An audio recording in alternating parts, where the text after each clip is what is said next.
서울 중랑구갑의 서영교 의원입니다. 법원행정처장님 아까 당황하셨죠? 예, 많이 당황했습니다. 예. 사실 협력관의 이름을 모른다는 건 근데 우리가 그렇게 해오거든요. 그 협력관하고 개인적으로 잘 아세요? 그렇지는 않습니다. 그렇지 않죠. 그거 거짓말이에요. 그러니까 이재명 대표 허위사실로 얘기하면 그거 거짓말이 된다고. 질문이 그거였어요. 그때 앵커가 김문기하고 개인적으로 잘 아는 사이세요? 이렇게 물어본다고요. 아닙니다. 제가 잘 모릅니다. 근데 요즘 일이 있어서 요즘은 압니다. 이렇게 얘기한다고요. 아까 말했듯이 협력관조차 제가 왜 그 질문을 했냐면 그 협력관이 처장님이 저희를 만나러 올 때 같이 오는 사람이에요. 그리고 제가 그 협력관에게 이런 거 저런 것도 부탁도 합니다. 근데 제가 아까 사실은 밖에서 우연히 만나서 법원 행정처에서 왔습니까? 이렇게 물어봤어요. 제가 평상시에 만났던 사람임에도 불구하고. 그래서 질문한 겁니다. 그래서 우리는 아주 상식적이어야 돼요. 그리고 법원 행정처장님, 차장님, 아까 박동찬 전문위원 이름은 아는데 얼굴 기억이 안 난다 그랬죠? 예. 우리 사실 매일 보거든요. 개인적으로 좀 아세요? 개인적으로 모릅니다. 허위 사실이 된다고요. 이런 것처럼 과연 우리는 허위 사실 유포라고 하는 것은 무엇이냐? 선거법에서 내가 경쟁자고 상대 경쟁자가 있습니다. 상대 경쟁자가 어디에 숨겨놓은 딸이 있어요. 저 사람은 학교 거기까지 안 나왔는데 거기까지 나왔다는 거예요. 저 사람 이 동네에 안 살았는데 이 동네에 산다는 거예요. 이렇게 그 사람의 출생, 가족, 그리고 등등 학력, 경력 등에 대해서 거짓말을 했느냐 이런 걸 살피라고 선거법이 있는 거예요. 그런데 우리가 생각 못하는 의식 이런 거를 올가매라는 게 아닙니다. 그런데 이에 대해서 검찰이 2년형을 선고해요. 미친 거죠. 구형. 2년형 징역형을 구형합니다. 미친 겁니다. 그러니 대한민국 국민이 검찰을 신뢰하지 않는 거예요. 얼마나 많은 검사들이 밤을 새워가며 보이스피싱 범들을 잡고 마약 사범을 잡고 살인범을 잡고 나쁜 사람들을 잡으며 얼마나 애를 쓰고 있는데 이렇게 기억하지 못하는 걸 가지고 2년 징역형을 구형하는 검찰을 보면서 미쳤다. 그래서 신뢰하지 않는 거예요. 그런 사람들을 우리는 문제 제기하고 지적하는 겁니다. 그래서 이 부분을 오늘 법원에서 잘 들으시고 판단하는데 하셨으면 좋겠다 이렇게 말씀드립니다. 저만이 아니라 국민의힘 의원들도 마찬가지일 거예요. 우리 행정실장이 정진욱이었는지 제가 오늘 여쭤봤어요. 미안하지만 매일 보는데도.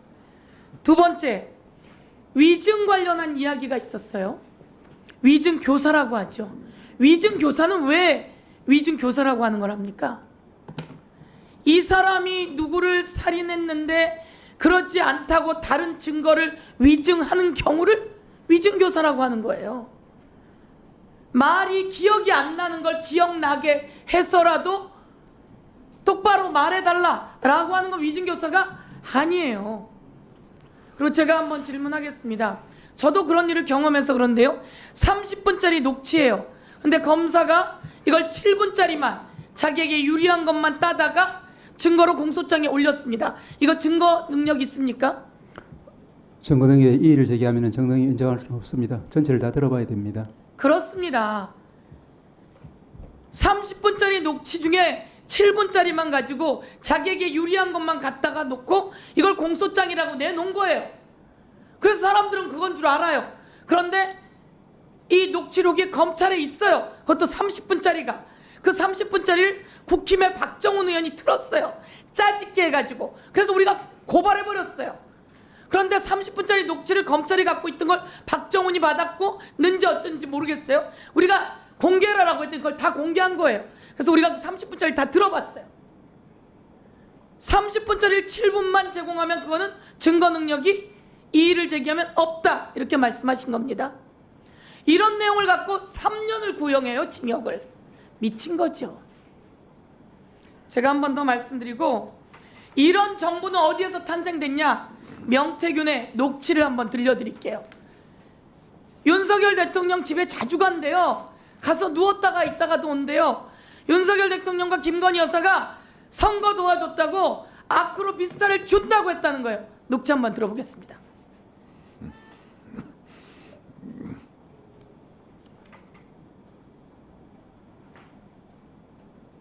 명 씨는 대선에서 윤석열 대통령을 도와 당선되면 김건희 여사가 보답을 약속했다는 취지로 말했습니다. 저를 뭘 주면 돼요? 아크로비스타 주고 그 여사가 정말 대단한 거예요. 우리가 뭘 해도 돼요? 아크로비스타 주고. 방송은 또 명 씨가 내가 만든 정권, 내가 무너뜨릴 수 있는 거죠라고 문자를 보냈고 자신이 판을 짰고 이 선거를 기획한 사람이라고 말했다고 전했습니다. 내가 만든 정권 내가 무너뜨릴 수도 있죠. 그게 뭐 대수입니까? 국민의힘은 자존심 안 상하나요? 이런 말 듣고? 윤석열, 김건희 여사는 자존심 안 상하나요? 이 사람의 헛소리를 삑삑해. 이종호는 왜 헛소리를 대고 명태균은 왜 헛소리를 해? 이러고 법적 조치해야죠. 법적 조치 못하고 가만히 있잖아요. 아무 말도 못하고. 내가 만든 정권 내가 무너뜨린다는 말을 하는데 아크로비스타를 준다고 했다는데 3억 6천을 받으러 갔다는데 왜 국민의힘은 아무 말을 못하죠? 왜 김건희 여사는 법적 조치를 안 하죠? 이것은 부린 것이 있고 엄청난 문제가 이제 골마골마 터진 걸 이야기합니다. 이것을 손도 못 대고 있는 검찰, 한쪽에는 증거 능력도 없는 것을 짜집기해서 가지고 오고, 그리고 인식과 기억을 소환하는 검찰, 이게 문제가 있는 겁니다. 다시 한번 법원이 판단할 때 올바른 판단을 해줄 것을 법원에 기대합니다. 이상입니다. 네, 수고하셨습니다. 네, 하세요. 우리 서영교 의원님 질의하시는 내용에 대해서는 전혀 뭐 이의가 없는데요. 오늘 이제 국감 첫날입니다. 첫날인데 오늘은 대법원에 관련된 국감을 하는 날인데 검사들 미쳤다는 그런 말씀을 지금 한 5번 하신 것 같아요. 질문 중에. 그 국감을 하시면서 그런 용어를 쓰시는 것 자체가 법사위에 굉장한 저는 부정적인 인상을 준다고 보고요. 이런 거야말로 우리 법사위의 질서 유지를 위해 가지고 위원장께서 한 번 정도는 경고를 주셔야 되는 건 아닙니까? 늘 정가의 보도처럼 말씀하시는 145조 제1항에 질서를 어지럽혔을 때 그 전제가 있습니다. 이 법 또는 국회 규칙을 위반하여 이런 부분이 있거든요. 우리 국민의힘 국회의원들이 말을 할 때는 이 법 또는 국회 규칙을 위반한 적이 없어요. 그런데 맨날 저희 보고 질서를 어지럽혔다고 하세요. 예? 네. 그런데 지금 국감장에서 이렇게 공개적인 석상에서 이제 내일부터 법무부에 대한 국감이 시작되는데 검사들 미쳤다 이런 용어를 한두 번 실수로 하시는 것도 아니고 5번씩이나 그렇게 공개적으로 발언하시는 것은 법무부나 대검찰청 국감 가가지고는 판사들 미쳤다는 말 안 하신다는 보장이 있습니까? 그거는 국감을 받고 있는 분들에 대한 모욕이라고 생각을 합니다. 이런 부분은 좀 우리 법사위의 권위를 위해서라도 위원장님께서 경고 좀 주시기 바랍니다. 이상입니다. 자, 박규택 의원님의 의사진행 발언에 대해서 또 제가 의무적으로 답변 드리겠습니다.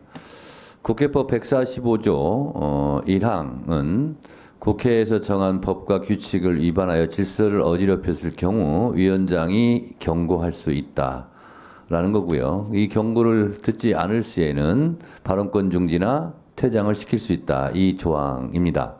그러면 국회법에서 정한 법과 규칙은 무엇이냐, 어디에 적용되냐 하는 것은 첫 번째는 위원장의 제지에 따르지 않을 때입니다. 의사진행을 방해하는 거예요. 이것을 국민의힘 의원들이 많이 어겨요. 그래서 저한테 경고도 받고 제지도 받고 합니다. 그래서 하는 거고요. 그리고 국회법을 보면 의제와 관련된 발언을 하면 안 된다, 모욕을 하면 안 된다, 뭐 이런 얘기가 등등이 나옵니다. 근데 그것은 다 주관적인 판단 사항이고 해석 사항입니다. 그래서 그 부분은 가급적이면 제가 건들지 않고 있어요. 다만 국회법에서 정한 49조 1항 위원장은 위원회를 대표하고 의사를 정리하고 질서를 유지하며 사무를 감독한다. 이 조항을 가지고 제가 주로 적용을 합니다. 왜냐? 모욕은 상대방에 따라 다 다르거든요.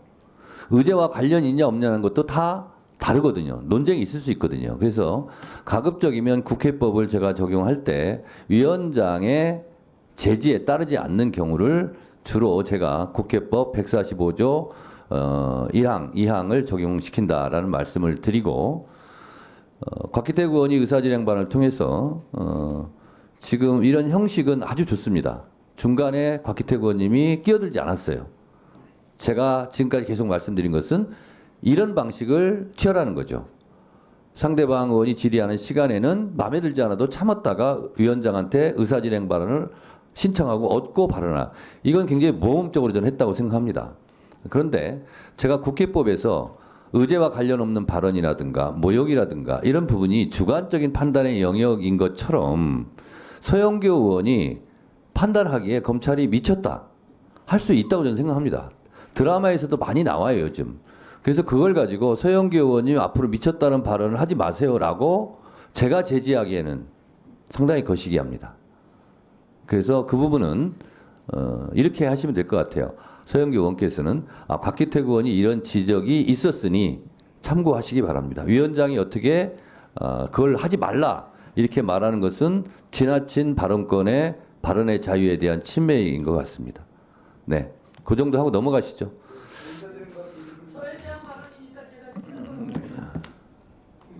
그냥 넘어가셔도 될 것 같은데요. 네, 서영교 의원님 그러면 짧게 하시죠. 왜곡하면 안 됩니다. 저는 수없이 많은 검사들이 보이스피싱, 마약사범, 그리고 살인자 추적, 그리고 딥페이크 등 얼마나 밤을 새워가며 일합니까? 검사가 되고 싶어서 얼마나 많은 노력을 합니까? 사회의 약자를 보호하기 위해서 얼마나 애를 씁니까? 너무나 소중한 검사들입니다. 저는 검사들 존경합니다. 그리고 그래서 검사들에게 대우도 하는 겁니다. 그리고 그래서 검사들이 판단한 것에 대해서 존중도 하는 겁니다. 그런데 일부, 아주 극히 일부의 검사들이 그렇게 아까 말한 것처럼 누구나 다 기억하지 못하는 것을 가지고 기소하고 그리고 2년이라고 하는 구형을 때린 겁니다. 그래서 저는 거기에 대해서 미쳤다고 한 겁니다. 이 미친 판결이 미친 구형입니다. 전 그것을 이야기한 겁니다. 제가 검찰들을 그렇다고 이야기한 적이 없습니다. 그리고 마찬가지로 위증과 관련한 것도 증거가 30분짜리 통하면 30분을 다 내놔야 합니다. 그런데 7분을 짜집기하고 이렇게 해서 내놓은 것에 대해서 법원 행정처장도 그렇고 모두가 아는 내용입니다. 이건 증거 능력이 없습니다. 그런데 우리는 공소장이 그렇게 나왔기 때문에 그게 사실인 줄 알았던 거죠. 그리고 나서 저희들이 그 다음을 다 찾아보게 된 겁니다. 그래서 이 30분짜리였고 있는 그대로 말해달라고 하는 내용이 12번이나 나옵니다. 그리고 거기에 김진성이라고 하는 사람이 없는 사실을 말해달라고 한 적이 없다라고 하는 내용을 이야기해서 이 부분이 해결된 겁니다. 그런데 이런 내용에 대해서 저는 검사가 30분이면 30분짜리 녹취를 다 내놔야지 그렇지 않고 7분짜리만 내놨다고 하는 것에 대해서 정말 놀랐습니다. 나중에 알게 된 겁니다. 그렇다면 이런 내용은 잘못된 것이고 그렇게 해서 3년을 구형한 건 미친 구형이다 이렇게 이야기하는 겁니다. 그래서 저는 검찰들이 미쳤다 이렇게 이야기한 적 없습니다. 현장에서 오늘도 밤을 새워가며 자기의 위협까지 무릅써가며 정말 노력하고 애쓰는 그 현장의 검사들에 대해서 저희들이 더 지원할 게 있는지 오히려 찾아봐야 되는 내용이고 이들에게 먹칠을 하는 잘못된 일부 검사의 행위에 대해서 발언한 것이고 지적한 것이다 이렇게 이야기합니다. 예. 네, 잘 들었습니다. 다음은 박은정 의원님 질의해 주세요.